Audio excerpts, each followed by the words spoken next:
Okay, I'm back. So this day I'm gonna cover pre-op appointment with Dr. Medina. This day, my pre-op appointment, I got a text message from her assistant the night before that my appointment was scheduled for 1:30 p.m. to go in.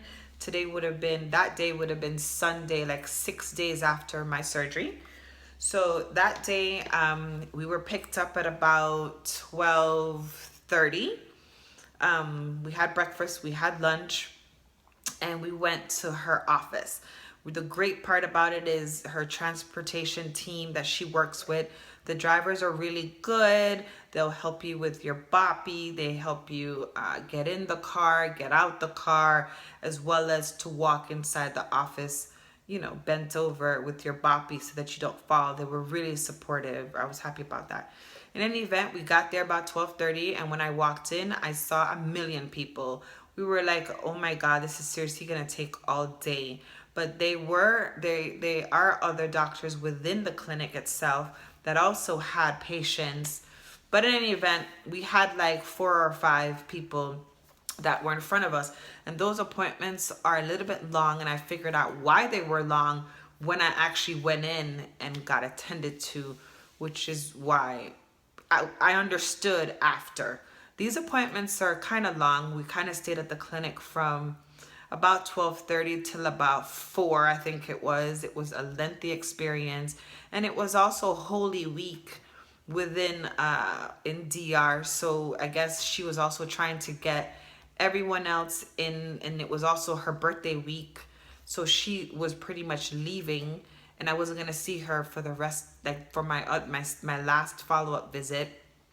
So I think she was just trying to get all her patients in one day.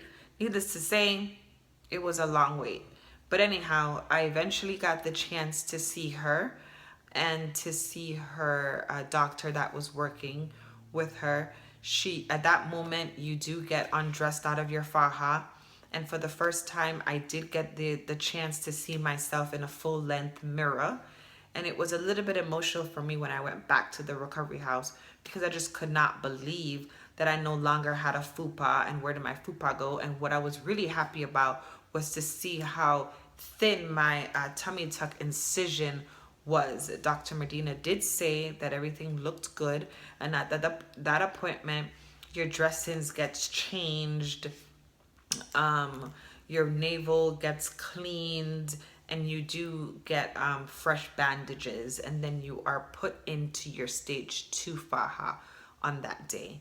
I did request beforehand to have a faja that was longer. I did not want shorts because I had inner thigh lipo.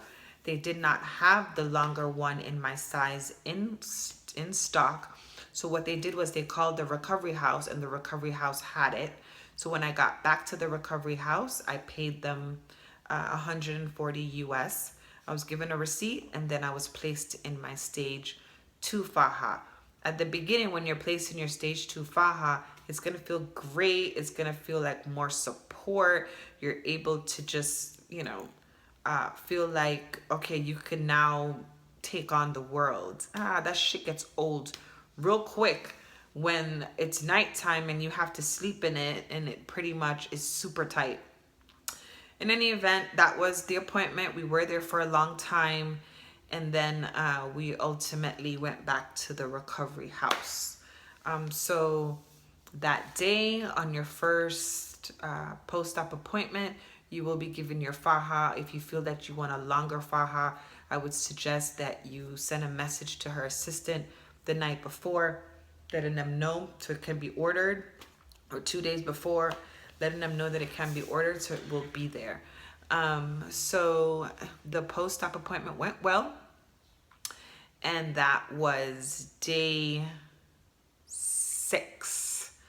I think though the next video, or I could probably do it now. So the next video I think I'm gonna cover is my final appointment with Dr. Medina and how that went, which I didn't get the chance to see her because she was leaving the country for her birthday or going somewhere for her birthday. So she did instruct me that I was going to only see her assistant, which I did when I went to that appointment. And I will let you know about that. That appointment was kind of funny too, because you got the chance to sit down and people watch, and you saw so many people come in with their boppies, and it was just surreal. That this is like a serious business, and they're making so much money that they do a good job. I will do a video now after on my last appointment before I got the last appointment for me to get released to go back home on my pre-op appointment. Oh my last appointment. Okay, I'll see you guys soon. Bye.